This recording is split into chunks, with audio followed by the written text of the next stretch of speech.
Ma fille s'est cachée sous le drap. Je lui ai demandé, qu'est-ce que tu fais? On était allongés, on était prête à dormir. Je lui ai demandé, qu'est-ce que tu fais? Elle n'a pas répondu.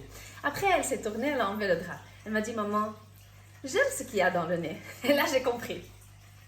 Elle s'était en fait tournée pour manger les cacas du nez. Le fait qu'elle s'est cachée, ça veut dire qu'elle savait qu'il ne faut pas le faire. Mais le fait qu'elle me l'a dit m'a vraiment réconfortée parce qu'elle a su qu'elle peut me dire quelque chose qui, en fait, n'est pas correct. Alors, ce que j'ai fait, je n'ai pas réagi.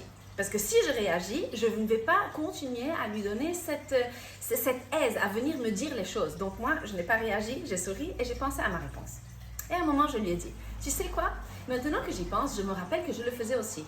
Moi aussi, je mangeais les cacas du nez parce que je sentais que c'était bon, c'était un peu salé. Mais j'ai arrêté ça quand j'ai compris d'où ça vient.